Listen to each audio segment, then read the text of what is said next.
Pronto, parte 3, vamos embora. Beleza? Então, a resposta vai ser a letra E. Incidências de ventos na região são constantes durante todo o ano. E em grande parte do litoral e algumas localidades no interior. Interior, área aberta, tá certo? Área de relevo plano ou de relevo alto, mas que não tenha bloqueio, ok? E o Ceará está numa região ali que recebe a incidência de massas equatoriais, tudinho, então a localização privilegiada, ok?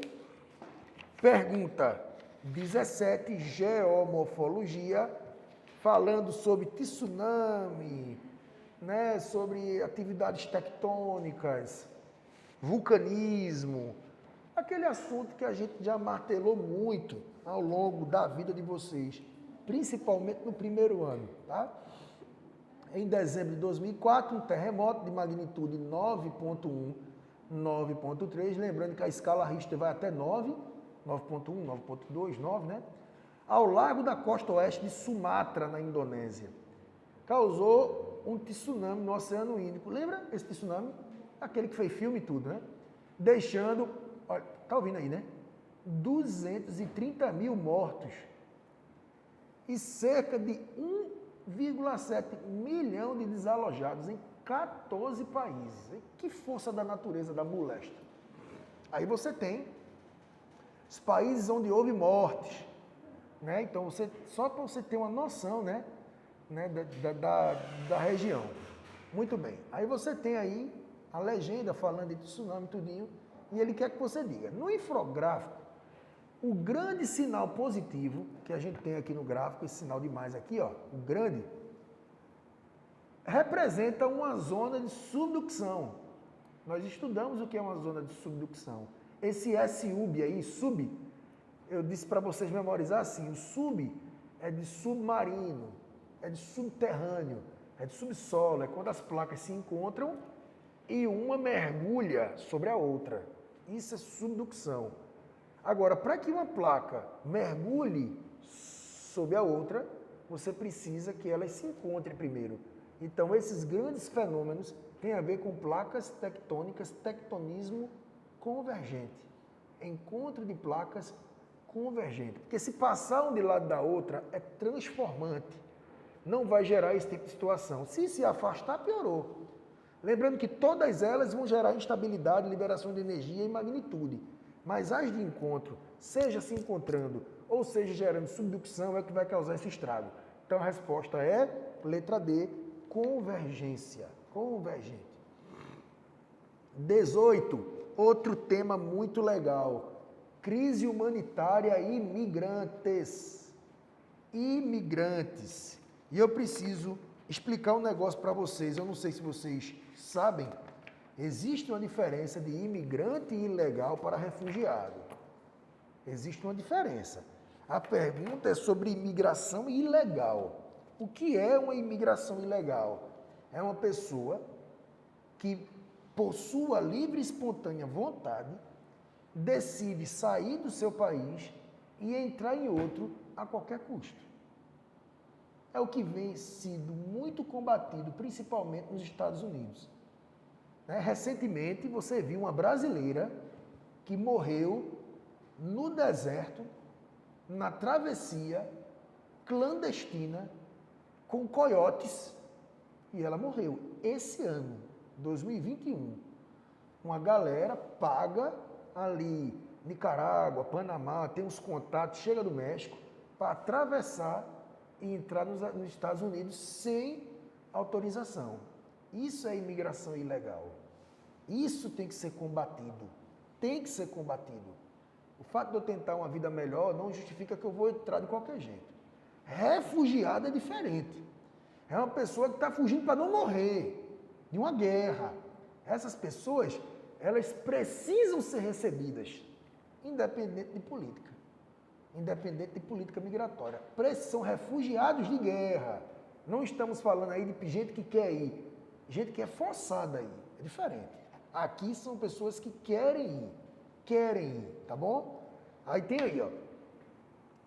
Dos mais de 350 mil imigrantes registrados no ano de 2015, nas fronteiras europeias, quase 235 mil chegaram à Grécia e 115 mil chegaram à Itália e outros 2.100 desembarcaram na Espanha. Beleza? Então foi para a Grécia, foi para a Itália, foi para a Espanha. Ok. E aí você tem essa rota de imigração. Não sei se você está vendo o mapa. Eu não sei também se você tem esse domínio de olhar aqui e saber o que é a Itália, o que é a Espanha, o que é a Grécia. Tá ok? Mas é só para que você tenha noção, esse número 1, África, está apontando para a Espanha. Tá vendo? O número 2 está apontando para a Itália, aqui na botinha. Beleza? Só para você ter uma referência. Lembrando que a África aqui, geralmente, saindo daqui para querer ir para a Espanha, é geralmente a região ali do Marrocos. E esse número 2 aí, esse pequenininho, geralmente é a Tunísia, que estão querendo migrar de governos ditatoriais. Mas não está passando por uma guerra.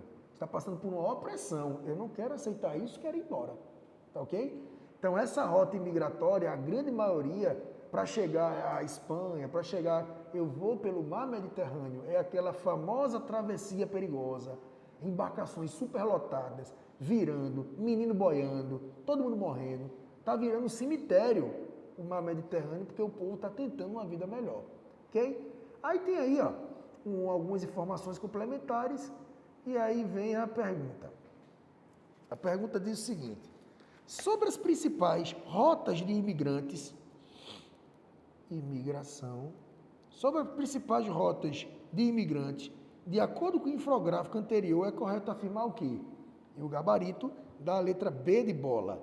O Mediterrâneo Central é a rota imigrante proveniente da Líbia e tem como destino a ilha de Lampedusa, na Itália. É o que a gente está vendo aqui, tá certo? Esse número 2 eu falei que era Tunísia, mas é porque não há uma divisão política, né? Porque esse número 2 aqui tem um errozinho, tá?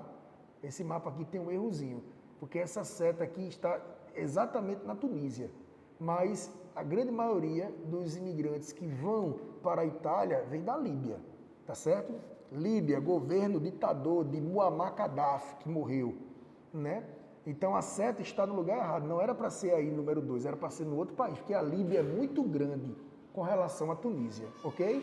Não sei se vocês conhecem o mapa político dessa parte da África, o norte da África. A gente chegou a dar essa aula aqui, quando a gente falou de Primavera Árabe, você vê, o Egito é muito grande, a Líbia é muito grande e a Tunísia é pequenininha, que é o caso aqui. Agora, claro, né, não tira o fato de muitos, né, imigrantes da Líbia saírem em busca de uma vida melhor na Itália. Ok, é isso que acontece. Agora, aqui nesse desenho, não é Líbia, é Tunísia, tá bom? 19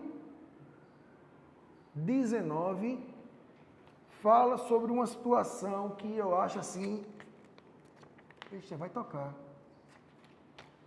O objetivo era até a 20, né?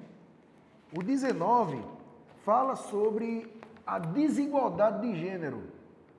Homens e mulheres e a questão racial. Mulheres que às vezes recebem menos por ser mulher. E negros que às vezes trabalham em determinados serviços que geralmente branco não trabalha. Ainda existe isso. E aqui você tem taxa de salário total, salariamento com carteira de trabalho assinada, segundo sexo, cor e raça. E aí você tem, né? Assalariado total, assalariado com carteira. Mulheres não negras, homens negros, e aí você tem esse parâmetro.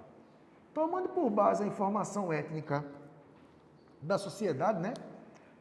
Da população brasileira, é correto afirmar o quê? E o gabarito da letra D, um forte preconceito de gênero e etnia sobre as mulheres. Ainda persiste na sociedade brasileira, principalmente sobre a população negra. É novidade que a mulher sofre preconceito?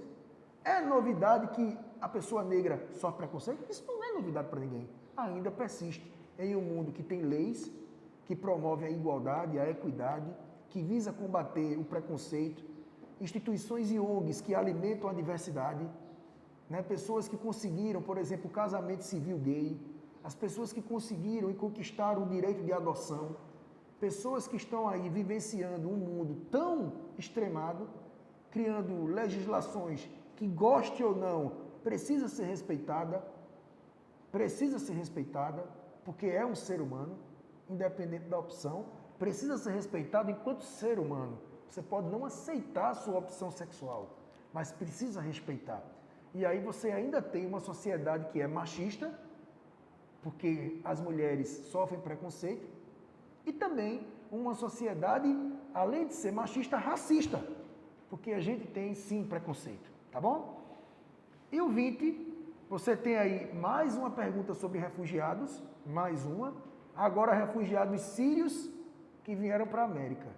E você vê que o Canadá, os Estados, o Brasil tem recebido muito, por ter uma política imigratória que favoreça receber esses refugiados, tá bom? E aí tem, com base nas informações apresentadas no atual contexto de imigração, é correto afirmar o que? O gabarito é a letra D. Os refugiados que chegam às Américas têm buscado abrigo preferencialmente em países classificados como desenvolvido e em desenvolvimento. Dá uma olhadinha no gráfico. Canadá é o que mais recebe, desenvolvido.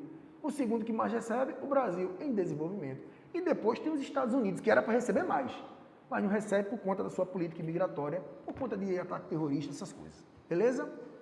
Deixa eu parar de gravar.